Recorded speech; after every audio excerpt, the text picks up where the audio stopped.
It is rare for a global organization to commit a gaffe so egregious that it does not dominate headlines.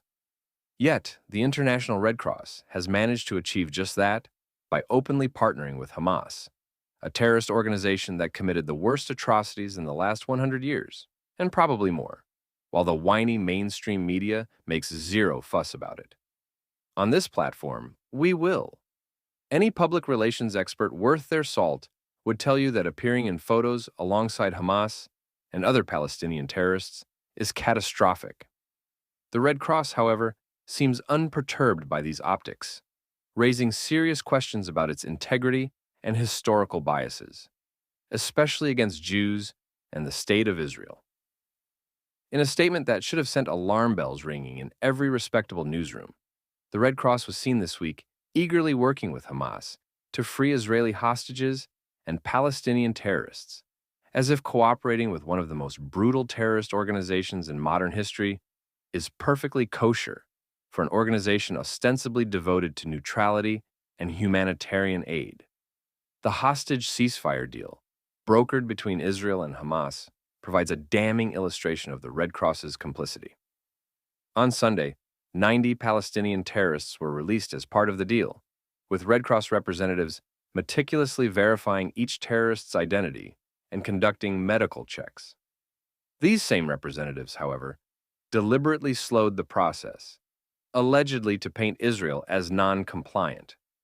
The irony here is both palpable and nauseating.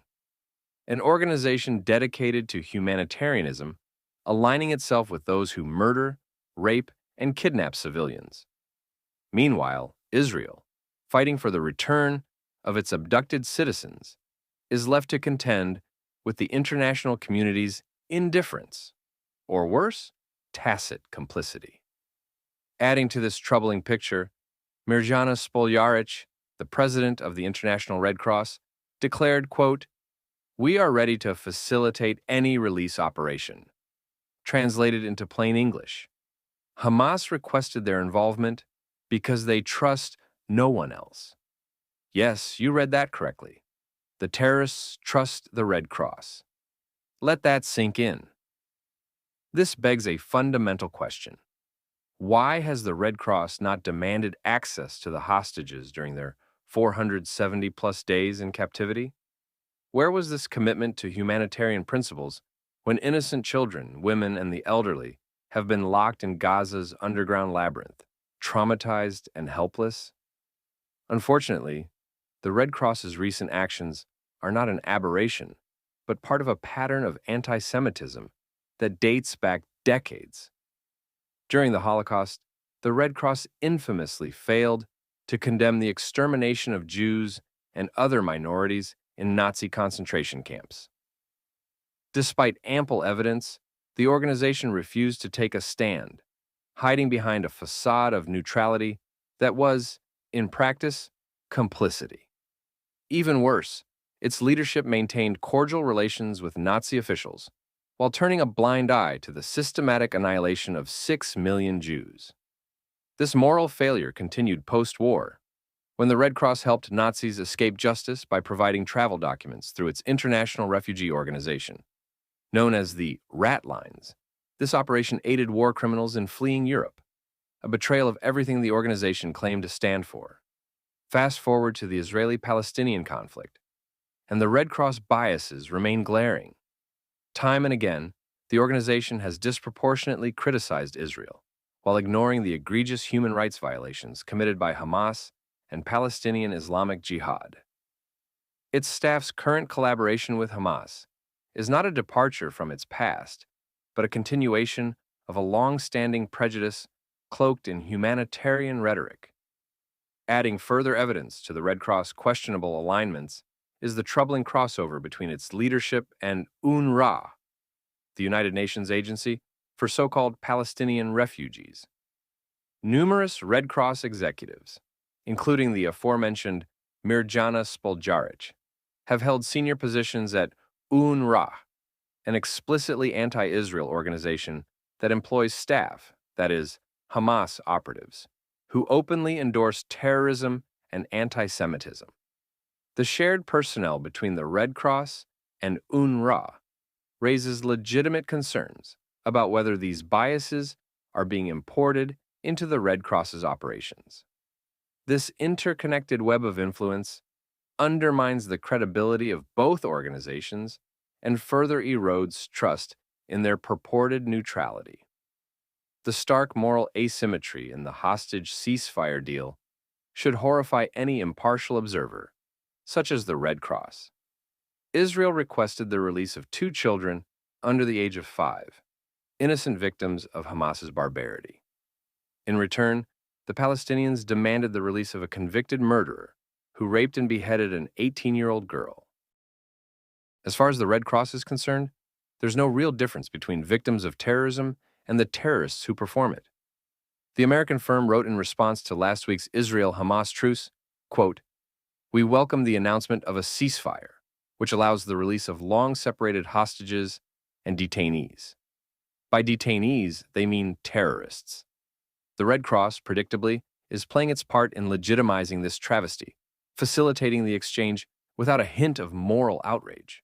Their silence is deafening, their complicity undeniable. In addition, consider the example of Al-Shifa Hospital, which Hamas used as a base during its battles with Israeli forces in early November. Before the current conflict, the Palestine Red Crescent Society, the Palestinian version of the Red Cross, had openly collaborated with Hamas to enhance the hospital's facilities. It was widely known among hospital administrators that Hamas operated out of Al-Shifa. Yet during the intense fighting in and around the hospital, spokespeople from the Red Cross and Red Crescent repeatedly criticized Israel's actions while remaining silent about Hamas's use of the facility as a headquarters. Throughout these battles, Red Crescent personnel delivered medical supplies and evacuated patients, likely coordinating with Hamas operatives controlling the hospital. Meanwhile, Robert Mardini, the Director General of the International Committee of the Red Cross, publicly condemned Israel's military actions at the hospital, accusing the country of callousness, yet refrained from addressing Hamas's exploitation of the medical facility. When Israeli forces eventually entered the hospital, they uncovered evidence disproving Red Cross claims. Weapons caches, tunnels, and video footage of hostages being brought into the hospital were discovered, along with the body of Yehudit Weiss, a 66-year-old woman kidnapped on October 7th. A captured Hamas fighter admitted that the hospital served as a base, noting that operatives disguised themselves as medical staff to blend in. He estimated that around 100 Hamas fighters operated in Al-Shifa, particularly in areas like the intensive care unit. Another individual, Hamouda Riyad Assad Shalama, who had sought refuge at the hospital with his family, recounted how Hamas used the facility to store weapons, describing how rockets and firearms were concealed under mattresses. He also expressed concerns about the risk posed to civilians, highlighting that a single mishap with Hamas's weaponry could result in mass casualties. Despite these revelations, the Red Cross and the Palestinian Red Crescent Society have dismissed the claims as false without providing evidence to refute the accusations or to demonstrate that their workers were not present during Hamas's activities in Gaza's medical facilities. What's more, Geneva-based monitoring group UN Watch documented all tweets published by the Red Cross between October 8th and December 11th, 2023. Well over 3/4 of all tweets, 77%, criticized Israel. Only 7% of tweets were critical of Hamas. The Jerusalem Institute for Justice also studied the Red Cross's social media posts. It found that in the days following the Hamas-led massacres and kidnappings in Israel on October 7th, the Red Cross featured no posts, images, graphics, or videos about Hamas's attacks. Instead, the organization has shown a clear double standard in its public relations, criticizing Israel harshly and repeatedly, while largely giving Hamas's targeting civilians and blatant violations of the rules of war a pass.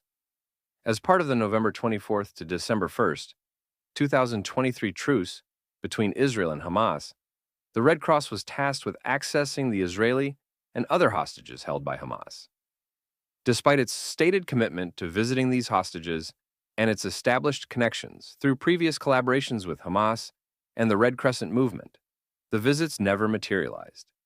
This inaction mirrors the Red Cross's conduct from 2006 to 2011 when it failed to visit Gilad Shalit, an Israeli soldier held captive by Hamas in Gaza for 5 years. Among the current hostages is Doron Steinbrecher, a 30-year-old veterinary nurse who requires daily medication. Her parents, Ronnie and Simona Steinbrecher, have been desperate for updates on her condition and to ensure she receives the life-saving medicine she needs. In December, they were invited to meet with the Red Cross, hoping to hear about efforts to reach their daughter and deliver her medication. Instead, they were taken aback when the meeting turned into a lecture from Red Cross representatives, who refused to accept Doron's medication or offer reassurances that they would find out if Doron is still alive. Red Cross officials crossly told her parents, quote, "Think about the Palestinian side. It's hard for the Palestinians. They're being bombed." The Red Cross's collaboration with Hamas is not merely a public relations disaster. It is a betrayal of the very principles the organization purports to uphold. This is a story about an institution entrusted with global humanitarian responsibility, actively enabling terrorists. It is about a moral failure so profound that it demands scrutiny, accountability, and ultimately, reform. More importantly, this story exposes the broader hypocrisy of the international community, which too often holds Israel to an impossible standard while giving its enemies a free pass. If we are to believe in the possibility of a fair and just world, the Red Cross must be held accountable for its actions. Neutrality cannot be an excuse for enabling evil. Hence, it is well beyond time to acknowledge the cold, hard reality. Beneath the Red Cross's pristine veneer lies a complex and controversial history of alleged corruption, double standards, and misuse of humanitarianism as a guise for political and operational hypocrisies. A closer look at its global activities, particularly its dealings in politically charged regions like Israel, unveils a pattern of actions and inactions that contradict its stated principles. The Red Cross may wish to present itself as an impartial arbiter, but its actions tell a different story.